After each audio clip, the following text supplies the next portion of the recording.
finalement, on est arrivé avec un pourcentage de votation qui fut de 47,58 % de votation. Donc, ce qui est quand même assez intéressant pour trancher clairement la position des citoyens de Montmagny, en fait des personnes habiles à voter, sur la question référendaire qui était posée, qui a été un bel exercice référendaire, bien que moi, personnellement, j'aurais apprécié qu'on ait un plus fort pourcentage de participation encore, même si c'est très révélateur ce que dit la population à 47,58 % des gens qui se sont présentés. Donc là, clairement, la position, les résultats semblent tracés actuellement à 21 bureaux, 21 boîtes de scrutin sur 26. On semble avoir une tendance qui s'en va vers le oui. Là, ce qui reste maintenant, c'est 5 bureaux de vote. En fait, c'est les urnes du bureau de vote par anticipation et du vote itinérant qui comprennent 984 bulletins de vote. Vos commentaires sur le résultat, M. Clavette? Déçu, satisfait? Non, ni l'un ni l'autre. Il faut respecter le choix des électeurs. Alors, c'est un processus démocratique. Les gens se sont exprimés et puis il faut accepter ça. Maintenant, il y a quand même beaucoup de personnes qui se sont exprimées en défaveur. Alors, on voit là, c'est 55-45 alors où on se passe.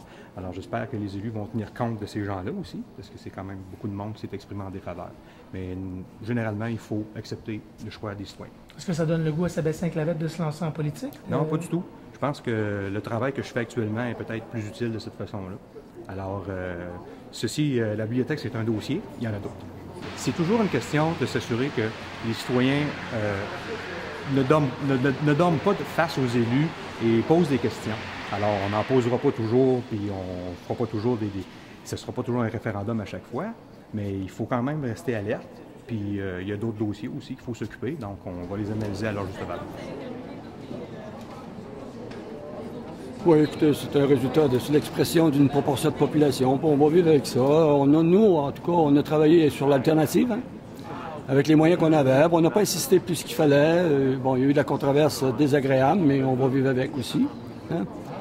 Mais je suis inquiète un peu parce que, inquiète en tant qu'individu, là, dans le sens que, bon, à moitié de la population vote, puis dans la moitié, on divise à peu près à moitié-moitié. Donc, si j'étais gestionnaire élu, je ferais attention sur qu'est-ce qu'on fait après, tu sais.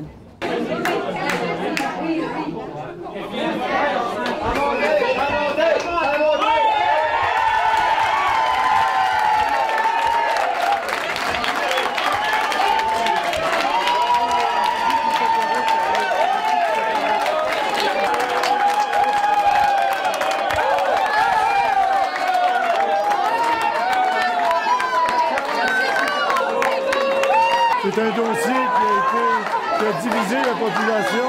Puis maintenant, pour se rassembler vis-à-vis d'un beau projet, je pense que ceux qui ont voté non, il y avait leurs raisons. Ceux qui ont voté oui, il y en avait d'autres raisons. Mais ce qui est important, c'est que tous les citoyens manimontois continuent de travailler ensemble pour développer cette ville-là. Oui, c'est sûr qu'on sentait qu'il allait avoir un vote serré, mais on sentait que c'était sur la bonne voie, on sentait que c'était favorable. Puis on sentait aussi, je pense que les efforts de l'ensemble du comité, puis c'est ce qu'il faut retenir, l'ensemble du comité, ça a permis la réalisation de ça, 450 voix de domination. Je suis très heureux. Moi, je supportais ce projet-là de bibliothèque. Ça me fait rêver. Alors, je me dis, le dernier mois a été très utile. C'est pas inutile d'avoir fait un référendum. Ça nous a permis de s'approprier notre bibliothèque, d'en entendre parler, de savoir ce que ça pourrait devenir. Puis maintenant, on est dans le projet de la construire puis de l'habiter. Maintenant, il faut continuer la vie, hein. Il faut repartir. On est tous des Manimontois et des Manimontoises. Il y a eu un référendum, le oui a gagné. Maintenant, il faut tourner la page, il faut aller vers l'avenir.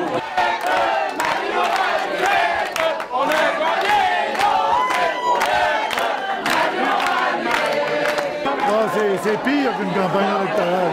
Campagne électorale, on vend notre produit, on vend ce qu'on veut offrir aux citoyens. Là, on était toujours en période de rattrapage.